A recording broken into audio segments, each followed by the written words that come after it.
De quoi ne vous lasserez-vous jamais? Bonjour à tous, je m'appelle Nemo et aujourd'hui c'est à mon tour de répondre à cette question. Pour pouvoir y répondre, ma première réflexion ça a été de me dire bah putain mon compte, t'en avais pas une de plus simple comme question, hein? Parce qu'à ce compte-là, pourquoi pas me demander la recette du bonheur ou comment faire la paix dans le monde? Mais bon, à un moment donné, on s'y est engagé, faut bien s'y coller. Du coup, comme j'avais plein de réponses possibles à cette question, j'ai décidé de faire comme les grands dictateurs et de procéder par élimination. Les premiers trucs que j'ai éliminés, ce sont les choses dont c'est pas que je pourrais jamais m'en lasser, c'est que juste que j'y serais contraint et forcé. Parce que oui, les choses disparaissent, et non, je parle pas de cette variété de yaourts, de boissons, de cette marque de gâteaux, de ce que vous voulez, qui du jour au lendemain disparaît des rayons des supermarchés et qu'on sait pas pourquoi, putain, ramenez-nous les figolus, bande de bâtards! Non, je parle des aléas de la vie. Et jamais on avait fait une transition aussi rapide entre un figolu et la mort de quelqu'un. Mais oui, il faut bien le dire, de la disparition des proches, des amis, des animaux de compagnie, tout ça, ça nous arrive au cours de notre vie. On perd fatalement et tristement du monde, que ce soit pour des grands voyages ou même pour des plus petites séparations. Il y a des gens qu'on va plus jamais revoir de notre vie suite à une dispute d'un soir. Du coup, je me suis dit que s'il y avait un truc dont je me lassais jamais vraiment, eh ben ce truc devait me survivre. Parce que s'il ne me survit pas, ou si je n'ai pas l'assurance qu'il me survit, eh ben comment puis-je dire que je m'en lasserai jamais? Peut-être qu'il va partir avant moi après tout. Du coup, ça faisait quand même une bonne partie des choses d'éliminer. Ensuite, ce que j'ai éliminé, c'était les trucs trop précis. Alors, pour être clair, je ne louerai jamais assez fort les qualités de certaines œuvres ou de certaines personnes, mais j'ai un principe de base dans la vie que j'appelle le principe des frites. J'adore les frites. Non mais vraiment, hein, j'adore les frites, hein, j'en mangerai tout le temps. Mais le problème, c'est que si j'en mange tout le temps, justement, à la fin, t'auras beau me les faire comme tu veux, entières, sans carré ou dans le cul, et avec la sauce que tu veux, eh ben, je pourrais plus en manger, parce que j'en aurais marre. Du coup, bah, c'est pareil pour les êtres humains, les œuvres d'art, etc. Si je cite un truc trop précis, oui, je vais l'adorer, et probablement que j'aimerais ça toute ma vie, certains trucs, mais est-ce que j'en suis sûr et est-ce que je m'en lasserai vraiment jamais? J'en sais rien. Du coup, bah, je peux pas sélectionner ça. Bah, ça élimine pas mal, hein. Hop, on enlève les grands hommes, on enlève les chefs-d'œuvre, j'enterre tout ça dans un dossier temporaire, pour le moment, et je le ressortirai lors de mon tweet annuel qui vous demande « Et au fait, vous avez vu Nadia le secret de l'eau bleue ?» Voilà, du coup j'avais déjà pas mal progressé, hein. Donc toutes les œuvres d'art elles sont plus là, toutes les personnes ayant jamais été créées sur Terre c'est pas possible. Voilà, ça fait déjà du monde en moins, j'ai vraiment le côté dictateur là pour le coup. Mais ça en laissait quand même pas mal, puis ce qui restait, les grands principes, ce genre de choses. Du coup, ça m'a donné une idée de troisième truc à éliminer. C'est tous les concepts primaires un peu trop pétés de généralité et de générosité. Ouais, vous savez, des trucs, ah mais moi vraiment, je pourrais jamais me passer de la bienveillance des gens et de leur générosité incroyable. Non, parce que déjà, c'est pas moi. Enfin, même si j'avais pris une voix à la con, c'était quand même pas moi.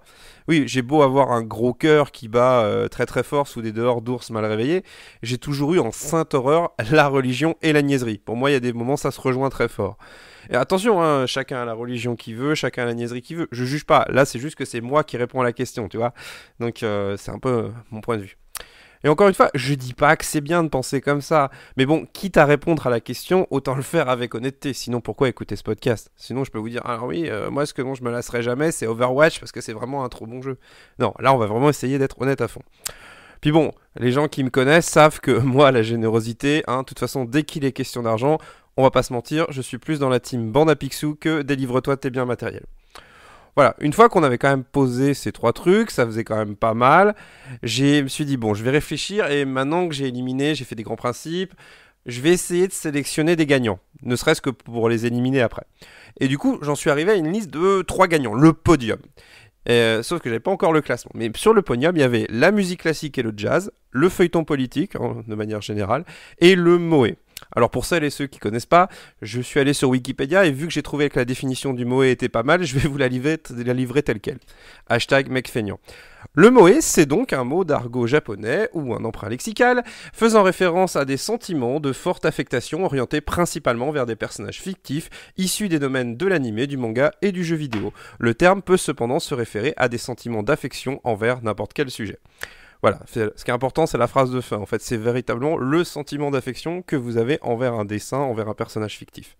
Ça vient effectivement de la culture otaku avec les animés, les mangas et les jeux vidéo, mais c'est un principe un peu plus général.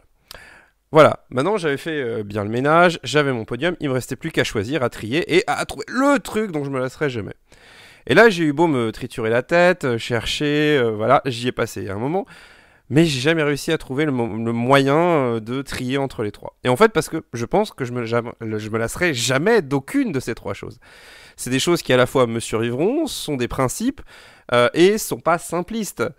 C'est alors que j'ai fini par comprendre, puisque je ne pouvais pas m'en séparer d'un, eh bien il fallait que j'arrive à trouver le point commun entre ces trois choses. Et là, la réponse a été évidente au bout d'un moment. En fait, ce dont je me lasserai jamais, c'est de l'humanité.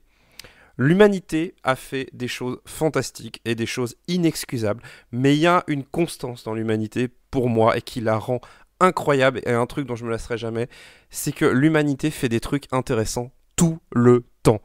Et pas forcément les trucs les plus connus, hein. Certes, les trucs connus font des trucs intéressants, sont des trucs intéressants, mais il y a toujours un moment, que ce soit en musique, que ce soit en politique, ou dans le dessin, ou dans ce que tu veux, où tu vas trouver quelque chose qui va te parler. L'humanité, elle est capable d'inventer des musiques qui permettent de communiquer des sentiments que n'importe quelle langue n'arrivera jamais à exprimer avec des mots. On est capable de ressentir des choses pour des personnages qui n'ont jamais existé et dont on sait qu'ils n'ont jamais existé. Et l'histoire politique du monde, c'est la meilleure série Netflix de tous les temps pour moi. C'est un truc qui s'arrête jamais, les renouvellements ils sont là, les personnages changent tout le temps, et j'arrive pas à m'en lasser. Mais au final, peu importe le sujet, que ce soit avec des notes, des votes, des dessins ou ce que vous voulez. Aujourd'hui, on a accès avec Internet à la capacité de profiter de tout cela de manière bien plus facile. Je veux dire, un outil comme Google Translate, c'est un truc incroyable quand on y pense.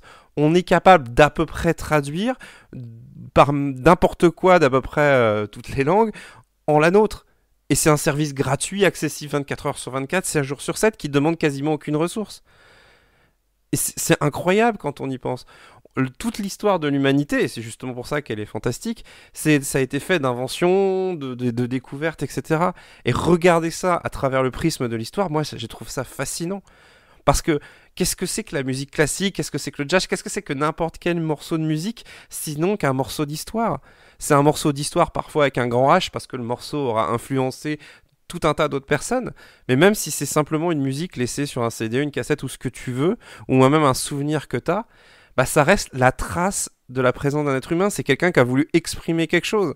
Et là je tombe dans la niaiserie que je voulais éviter, mais moi je vois ça comme ça. Ce dont j'arriverai jamais à me lasser, c'est la capacité de l'humanité à être intéressante, à être fascinante. Ce dont j'arriverai jamais à me lasser au final, c'est de profiter du bourdonnement de l'humanité, de comprendre et de ressentir. Et là, je me dis que ça fait encore trois trucs. Et il n'y a vraiment pas moyen de changer de question, putain.